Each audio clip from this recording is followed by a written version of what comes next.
je crois qu'aujourd'hui je vais mettre les pieds dans un sujet qui fâche, le bio. Transition personnelle, minimalisme, déconstruction et bonheur simple. Hello, je suis ravie de te retrouver sur ma chaîne Transition personnelle. Alors tu l'auras compris, aujourd'hui on va parler d'un sujet qui est assez fastidieux je dirais, puisqu'il y a des gens partisans du bio et d'autres pas du tout. Moi je vais t'expliquer un peu mon parcours, comment j'ai vécu cette transition vers le bio, pourquoi j'ai choisi de consommer bio, comment j'ai été amenée à ça, et puis je vais t'expliquer surtout le pourquoi du comment, parce qu'il y a souvent des questions qui reviennent, telles que le prix, est-ce que c'est vraiment bio, etc. Et j'ai décidé d'en parler dans cette vidéo. Pour parler de mon expérience, j'ai toujours consommé quelques produits bio, que ce soit chez mes parents ou au moins en étant seule dans mon appartement. Je consommais toujours quelques produits, je dirais 20% de mes achats étaient bio. J'avais des produits que j'adorais, dont je ne pouvais pas me passer et qui étaient bio et je ne les trouvais pas hors bio, donc je consommais ces produits. Et un an de ça, en fait, j'ai été formée sur les produits bio, qu'est-ce que c'était que l'agriculture bio, comment ça fonctionnait, enfin voilà, beaucoup d'éléments, j'avais beaucoup d'éléments qui m'ont chamboulée. Je vous avoue que cette formation, ça a été un peu une révélation, je pensais pas avoir ce regard-là sur le bio, qu'une fois sortie de celle-ci, je consommerai plus que bio. Alors est-ce que effectivement j'étais dans le déni en me disant oui, de toute façon on m'a toujours dit comme certains le pensent, le bio, est-ce que c'est vraiment bio, etc. Mais alors vraiment moi j'ai été fascinée par ce changement qui a opéré directement, ça a été très facile, j'ai été on va dire très facilement convaincue. Effectivement, de toute façon il y a plein d'études, plein de choses prouvées, il y a beaucoup de réglementations qui font que je ne reviendrai pas en arrière. En plus, je suis naturopathe et dans mes cours, je savais très bien qu'il fallait consommer un maximum bio. C'est des choses qu'on nous apprend à l'école. Seulement, je ne l'appliquais pas forcément en me disant écoute, t'as peut-être pas les moyens, c'est peut-être pas à portée de main. Je me mettais beaucoup de barrières et je pense que je me trouvais surtout beaucoup d'excuses. Je vous avoue que dans tout ça, ce qui m'a le plus chamboulée, c'était de comprendre le mode de culture, comprendre comment on traitait la terre et le vivant en cultivant bio, comprendre ce que je mangeais réellement en mangeant bio et ce que je ne mangeais surtout pas en mangeant des aliments industriels ou en tout cas venant de l'agro-industriel. Pour faire la différence, l'agro-industriel, voilà, c'est cultiver en très grosse quantité et vendre à bas prix entre guillemets. Tout ça, c'est des choses qui ont fait que je suis passée à la consommation bio, que j'ai changé mon mode de vie, puisque c'est vraiment un changement de mode de vie. Je vais plus du tout dans les magasins industriels. Après, encore une fois, j'ai la chance de travailler en magasin bio. Quand vous travaillez en magasin bio, vous pouvez avoir des réductions, etc. Voilà, j'ai cette chance-là actuellement, mais je sais que même si je n'étais plus dans ce magasin, je consommerai toujours bio et j'arrêterai pas pour autant tout ce que j'ai entrepris là actuellement. Alors la question qui revient le plus souvent, c'est pourquoi manger bio? Je considère que manger bio, c'est en tout cas manger le plus clean possible. Quand je parle de clean, c'est manger avec le moins de pesticides possible. Pesticides chimiques. Effectivement, dans l'agriculture bio, on utilise quand même des techniques dites naturelles pour traiter la plante, mais vous n'aurez pas les pesticides chimiques comme on en trouve dans l'agroalimentaire classique. Les produits sont donc nettement plus simples. Pour vous donner un petit comparatif entre l'agroalimentaire classique et les produits bio contiennent 20 fois moins de pesticides que dans l'agro classique. Imaginez que c'est comme si on vous donnait une dose de pesticides permanente lorsque vous ingérez un produit, lorsque vous ingérez un fruit qui soit transformé ou non, parce qu'après il se retrouve dans les plats transformés entre guillemets. Mais vous les ingérez, tout ça, ça passe dans votre sang, tout ça, ça nuit à la qualité de votre santé. Il faut savoir que le fait d'avoir des pesticides comme ça dans les produits, ça induit de nombreux problèmes. On parle souvent d'Alzheimer, troubles neurologiques, les problèmes d'intestin irritable, toutes des choses comme ça, mais qui sont en partie dues au fait de consommer ces produits. parce qu'il faut savoir que les pesticides, ça reste des pesticides. Vous imaginez bien que vous n'allez pas avaler de la javel, et dans le même principe, vous n'iriez pas avaler des pesticides comme ça de votre plein gré. Je suis un peu crue dans mes propos, mais vraiment je veux que vous preniez conscience de ça, parce que c'est l'acteur majeur du bio, en sachant que, encore une fois, le bio c'est régi par une charte. J'y reviendrai juste après, mais on ne peut pas faire n'importe quoi, c'est quand même largement encadré, surtout le bio français. Pareil, je vous reparlerai de tout ça à la fin, je vous donnerai les petits points clés, parce que je sais que vous êtes nombreux à vous poser des questions sur est-ce que les réglementations sont partout pareilles. Mais voilà, le bio, on ne fait pas n'importe quoi. Le bio, non, effectivement, on ne met pas de chimiques dessus. Effectivement, on utilise des engrais naturels, on utilise des pesticides naturels. Au point, lorsque vous mangez bio et bio transformé, pour travailler en magasin bio, je peux vous dire que je lis les étiquettes et il y a nettement moins d'additifs. Nettement. La plupart des, par exemple, tofu, steaks végétaux, etc. que vous trouvez en grande surface, alors moi je ne recommande pas de manger ultra transformé, je ne suis pas partisane du ultra transformé, je suis partisane du fait maison. Mais si vous arrive de consommer ces produits, comme il m'arrive de consommer parfois ces produits, j'aime bien faire attention à ce que je mange. Et quand vous achetez par exemple un steak végétal en grande surface, lisez un petit peu l'étiquette et vous verrez que c'est pire que de manger parfois certains morceaux de viande, etc. On dit que la viande n'est pas forcément bonne, mais vous retrouvez un paquet d'additifs dans ces produits.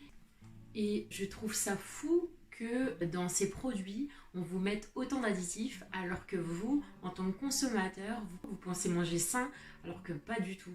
Effectivement, pour travailler actuellement en magasin bio, j'aime bien regarder les étiquettes et il y a nettement moins d'additifs dans les produits bio que dans les produits classiques. Donc vous faites vite le comparatif, ça vous évite en plus de ça. Moi j'aime bien lire les étiquettes parce que ça fait un petit peu partie de mon métier et la nutrition même fait grandement partie de mon métier. Mais voilà, je veux dire, vous n'êtes pas obligé de lire toutes les étiquettes alors que si vous allez en grande surface, sincèrement c'est une angoisse pour faire ses courses. Autre point qui fait que je mange bio, tout simplement la planète. Vous avez compris que le monde avait besoin qu'on change nos habitudes de consommation, qu'on change tout simplement nos réactions face à l'alimentation, face à la production, qu'on arrête de rentrer dans ce système d'achat et de dépenses.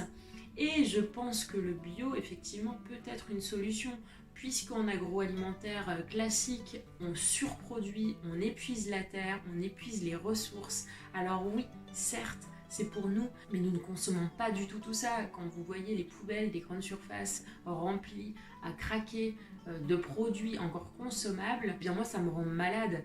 On consomme beaucoup trop, on surproduit beaucoup trop par rapport à ce qu'on consomme, et nous, plus on va acheter, plus on va leur faire comprendre qu'on a besoin de ça, plus ça va les nourrir et plus ils vont produire. Alors que dans le bio, c'est nettement plus raisonné. On produit en petite quantité. Beaucoup de choses qui font que, effectivement, on respecte la terre. On cultive en harmonie avec la terre. On n'utilise pas forcément de pesticides chimiques, donc forcément, il faut adapter le mode de culture. On cherche à respecter que ce soit les plantes, on cherche à respecter les animaux. Il y a beaucoup de points qui sont soulignés dans les chartes, qui sont obligatoires et c'est important qu'ils soient tenus parce que c'est un risque pénal qui est encouru. Donc voilà, il y a des contrôles réguliers qui font que derrière, les agriculteurs sont obligés de respecter ce cahier, sinon ils sont sanctionnés. Autre question qu'on me pose régulièrement et chose qu'on me dit, on me dit que le bio c'est trop cher. Alors oui, le bio est plus cher, ça c'est certain, je ne dirais pas non, c'est pas plus cher. C'est pas vrai. Mais derrière, il y a un pourquoi du comment en fait à ce prix. Si c'est si cher, c'est tout simplement parce qu'en agroalimentaire classique, je prends le comparatif toujours, il suffira d'une machine et d'un homme pour cultiver. Alors que dans le bio, on n'utilise pas nécessairement ces grosses machines industrielles et du coup, selon la superficie du terrain, effectivement, vous allez avoir besoin de main-d'œuvre. Vous n'allez pas pouvoir assumer tout ça tout seul. Contrairement à l'agroalimentaire classique, là non, en fait, il y a un respect, comme je vous disais, du vivant, il y a un respect des sols, il y a beaucoup de choses qui font que malheureusement, on ne peut pas faire l'impasse sur ça. On ne peut pas faire l'impasse sur les employés. Donc forcément, le prix de votre produit, il va augmenter nécessairement, puisqu'il faut bien les payer. Et donc, moi, en plus de ça, je suis partisane de l'emploi, Et je trouve que justement, plutôt que d'avoir une personne pour un énorme champ, d'avoir 4 personnes pour un énorme champ, moi ça me ravit. Et en fait, c'est tout un cheminement. Ça, c'est ce qui justifie un des principes premiers du coût élevé. Second point qui fait que votre prix de produit est parfois élevé, c'est la perte. Effectivement, dans l'agroalimentaire classique, il y a beaucoup moins de pertes puisqu'on traite avec des produits dits chimiques, peu importe. Voilà, bref, votre produit doit être beau, il doit être maintenu, il doit être parfait, carré. Alors que dans le bio, malheureusement, si vous avez une invasion de telle ou telle bactérie ou tel insecte, malheureusement, vous ne pourrez rien y faire parfois et vous allez avoir des pertes énormes. Et pour compenser ces pertes, qu'est-ce qu'on fait? On est obligé d'augmenter le prix du produit. Pour finir, dernier point qui justifie le prix des produits bio, la taille des agricultures qui est moindre. Effectivement, plus vous allez avoir des grosses agricultures, plus vous allez produire et moins le coût de vos produits sera élevé. Et c'est un peu le même principe. Plus la taille de votre parcelle est petite, en tout cas de vos parcelles est petite, et bien plus le prix va être élevé et plus donc en magasin ça sera cher, tout simplement. Alors, maintenant on va passer à la question qui dérange, la question qui tue. Souvent, on me dit mais manger bio, qu'est-ce qu'on en sait? Ça se trouve c'est vraiment pas bio votre truc. Alors, qu'est-ce que j'ai à répondre à ça? En fait, concrètement, il y a un cahier des charges pour le bio. Il y a un cahier des charges qui est devenu européen. Certes, les contrôles à l'étranger ne sont pas si serrés, et ça j'en suis conscient. Pour moi, le principal, c'est de consommer bio et consommer français. Je ne vous inciterai pas à aller consommer bio de l'autre bout du monde, ça ne sert à rien. C'est mauvais pour la planète, c'est mauvais pour nous économiquement, c'est mauvais pour plein de choses. Mangez bio français, et là je peux vous dire que vous serez sûr de manger correctement. Vous avez des contrôles permanents, que ce soit de l'agriculteur au magasin, et ça je vous le confirme. Il y a des gens qui contrôlent les produits, savoir s'ils sont bien bio, si c'est respecté, le mode de production est respecté, si en gros toutes les lignes sont remplies sur le cahier des charges. C'est parfois même une contrainte, c'est pour ça que certaines personnes ne veulent pas passer en bio, tellement ce cahier des charges est serré. Si effectivement 5% du produit ne reste pas bio, c'est tout simplement dû aux polluants extérieurs, c'est-à-dire à l'agriculture conventionnelle qui est à côté et dont les pesticides pourraient couler dans les nappes et donc aller vers les produits bio, ou tout simplement la pluie qui peut être chargée de pollution, etc. Donc ça, ce sont des polluants extérieurs. Mais dans tous les cas, si votre produit est étiqueté AB, il ne pourra pas être agriculture classique. Donc il y a forcément un cahier des charges à respecter. Encore une fois, comme je vous disais, essayez de consommer bio français. Parce que si vous allez consommer bio d'Espagne, les réglementations, oui, elles sont là, le cahier des charges, il est là, mais derrière, les contrôles sont potentiellement moins poussés, entre guillemets. Donc c'est vrai que voilà, je vous incite vraiment à manger bio français, encore moins bio de l'autre bout du monde. Je vais vous parler d'ailleurs tout de suite du bio de grande surface. Le bio de grande surface, c'est un bio de moins bonne qualité. S'il est moins cher, s'il est plus accessible, c'est parce qu'il est de moins bonne qualité. Et pourquoi? Parce que c'est des produits qui viennent de l'autre bout du monde, parce qu'on vous met ça dans des produits accessibles, et on se dit pour tirer sur les produits, effectivement, on va les chercher loin, et en plus de ça, on rémunère super mal les agriculteurs. Et dernier point qui fait que souvent on entend que le bio c'est de mauvaise qualité, et quand effectivement on me dit que le bio c'est une arnaque, etc., renseignez-vous sur les lobbies.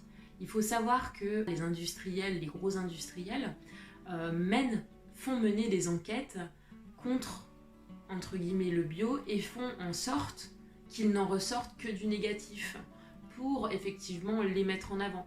C'est ce qu'on appelle le lobby, c'est un lobbying. Donc il y a des gens qui font voter des choses, dire des choses pour effectivement aller contre certaines pratiques, certaines choses. Les lobbies du tabac, vous avez les lobbies pharmaceutiques, etc. Renseignez-vous sur les lobbies du pesticide, et je pense que vous allez vite être choqués par ce qui est fait. Et on ne nous parle pas de tout ça, mais voilà, il faut savoir que ces études, elles ne sont pas menées par le bio, elles ne sont pas menées par des gens lambda, elles sont menées par ces marques d'agroalimentaire qui font tout pour que le bio n'ait pas sa place, ne se développe pas, et donc qu'eux aient toujours le monopole. Dernière chose qu'on me dit régulièrement, oui, mais moi je consomme local. Alors la différence entre bio et local. Bio, c'est une appellation.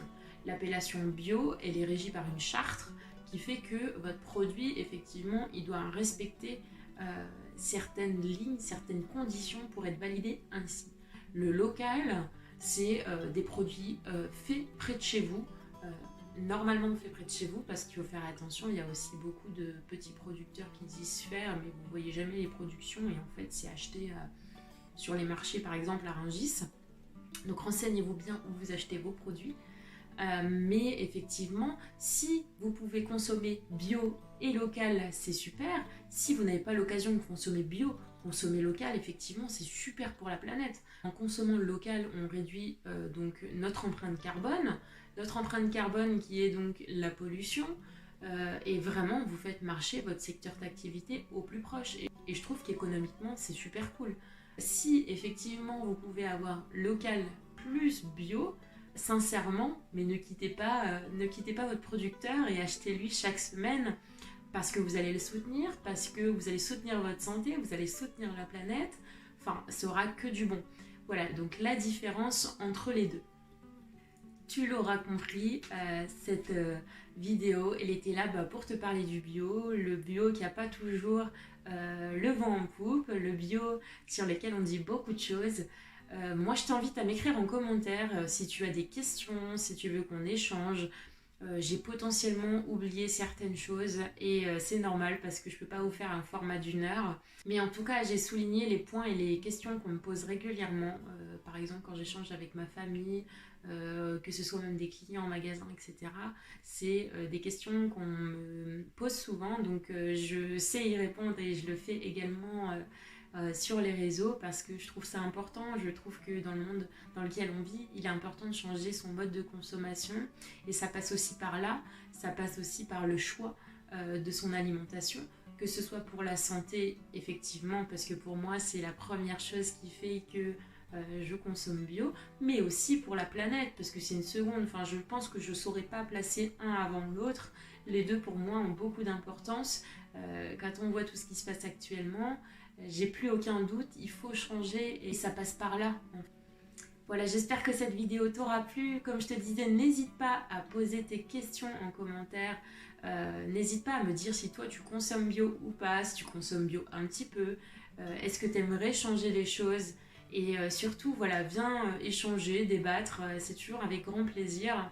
Je suis vraiment pas là pour imposer mes choix, je suis là pour expliquer souvent des choix concrets. Et voilà, moi ça me fait toujours plaisir de transmettre ce message qui est hyper important. En attendant, je te laisse, n'hésite pas à liker, partager la vidéo si cela a vibré pour toi. Et je te dis à très vite pour une nouvelle vidéo.